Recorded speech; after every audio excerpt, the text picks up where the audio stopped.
Hi, I'm Dave. I own a tiny raft trailer and a really big truck, but I overcame this problem with a little help from my friends. Come follow me along in this journey. It's going to be great. That's it. That's the one. That is a fat cow.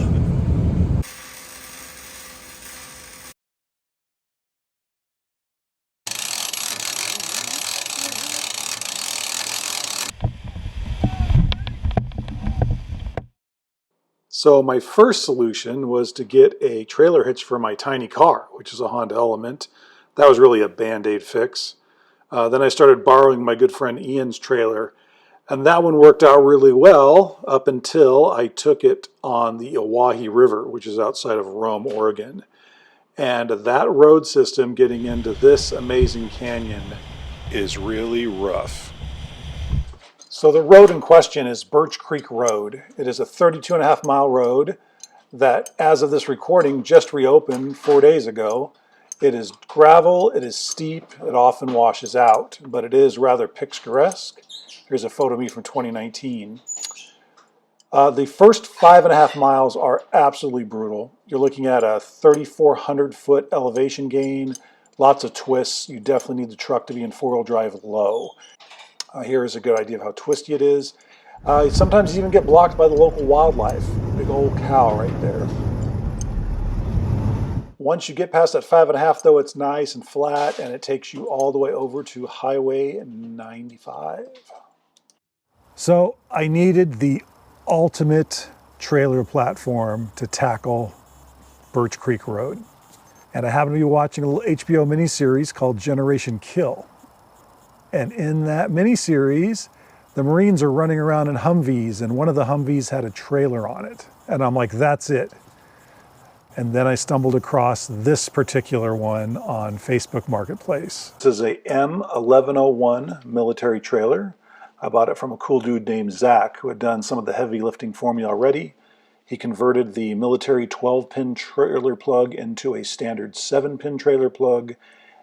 He even threw in a hitch and a jerry can for gasoline. So I thought $3,750 was a smoking deal. So if you're listening, Zach, thanks a lot, brother. I am not a welder, but I have friends. And Steve is a professional welder, and Pat is always willing to help. Ian let me borrow his trailer enough that I had a good idea of what I wanted to build. So with Steve being the brains and Pat and I being the grunts, we were able to put this thing together. Steve did the welding, Pat and I did the rough cutting and the removing of rust from some upcycled materials that Steve was able to harvest. I had to learn the hard way because I'm not a metal worker, so I had to learn how to not get a spark into my glove and catch it on fire.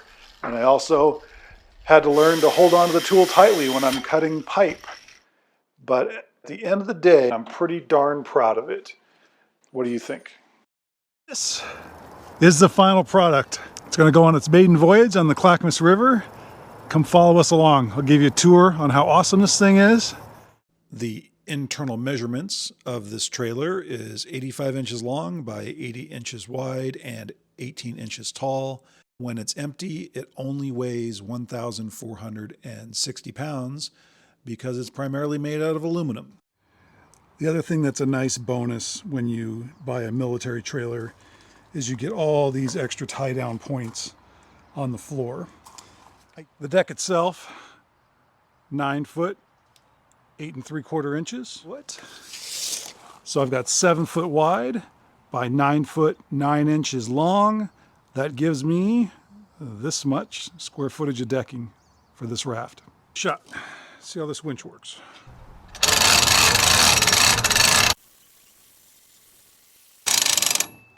We built this to be removable so we can get the bow to come more forward. And this guy simply stows where the old military struts used to stow. And then we use a locking pin to make sure that thing doesn't fall out while we're driving down the road.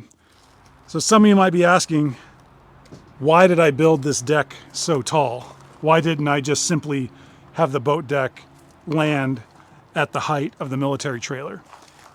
And the answer is this dry box. My friend group and I, if we're lucky, we get to go on about 3 expedition style rafting trips a year. And out of all my friends that happen to own a boat but don't own a trailer, this is the tallest box in the fleet, just under 26 inches. So I asked Steve to build this deck around this dry box, and I gotta tell you what, it fits like butter. To address security, because these military trailers, all the doors are only held on by linch pins, I went ahead and got me a locking hitch pin. I'll add the link to the description below on this video. And now I've protected our Yeti coolers and our dry boxes. But this is the hitch pin. Works really well. It just simply uses a barrel lock. And it's the exact diameter, 5/8 of an inch, that the military uses on all of its fittings. I picked up these guys on a Facebook Marketplace deal. I got 3 of these tires, which almost match my Ford tires exactly. As far as color and pattern, is my very dirty, but Ford wheel and tire system that I'm going with. I do like how the patterns kind of match up. It's black on black. It's got bolts on both of them. The only thing I wish I could change is that a Ford lug nut system does not match up with a Hummer trailer. Dodge wheels, Chevrolet wheels, they will match up with the Hummer, but in my case, the Ford will not go.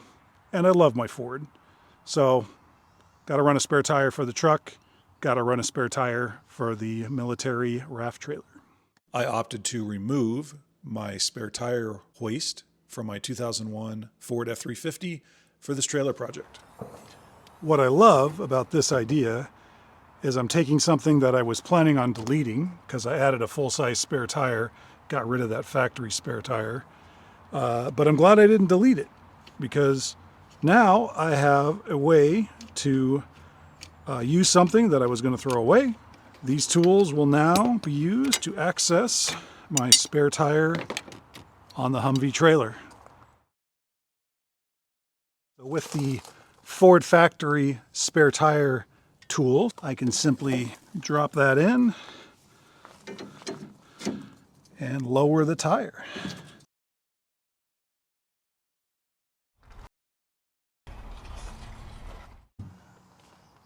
Okay, this spare tire that I bought, LT 295/70 R17, is about 11.5 inches wide. And with that, I get 12 inches on the button of clearance. So I have 1 foot of clearance with the addition of this spare tire. I'll take it.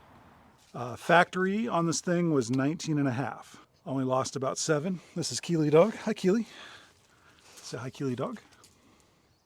This is the military tire factory. It has run flat technology, which I'll explain right now. To quote Google AI, these tires are designed with reinforced sidewalls or internal support structures that can bear the vehicle's weight, even with little to no air pressure. And those internal support structures look like this. Here is a photo of a military vehicle riding on that steel rim. Okay, here's where I need your guys' advice. Should I run the military tires at 34, or should I run the Dodge tires? And these guys are 32.5 inches tall. To lower my deck, it'll also lower my ground clearance. Which is more important? Let me know. This is a raft trailer that Arnold Schwarzenegger would use, but I'm using it instead. We just measured it, it's 9'2". We could theoretically put a third boat on. Probably not going to. The maximum height any vehicle can be in the U.S. road system is 13 feet 6 inches or 4.1 meters. And that's why I think we could possibly fit a third raft on this trailer. But now to the fun part. We are heading up the Clackamas River Gorge. It's about 45 minutes to an hour east of Portland. And it is really only runnable by rafts in the month of April and May. And the water is darn cold. So bring a wetsuit and a dry suit. First trip of the Clackamas River. April. I'm going to save the detailed river trip for another video. This one's going to be primarily about the raft trailer. However, I do want to show you guys this. It's one of my favorite rapids on the river. It's called the Narrows. It's a class 2 plus, sometimes class 2, sometimes class 3, right after you drop in from the boat launch. And it leads you into this beautiful, tight little gorge with rock walls on both sides. That's roughly about 10 to 15 feet above you. It's pretty awesome. Here we are back at the trailer again, and I basically made this shot to show you what the rock clearance is. Okay, that's the Clackamas River. Trip 1. Ready to come. In the books. We have broken in the raft trailer. So I overcame my tiny trailer problem. Thanks for following me on this video. I'm going to close it with the way I close them all, which is they say that when someone dies, their life flashes before their eyes.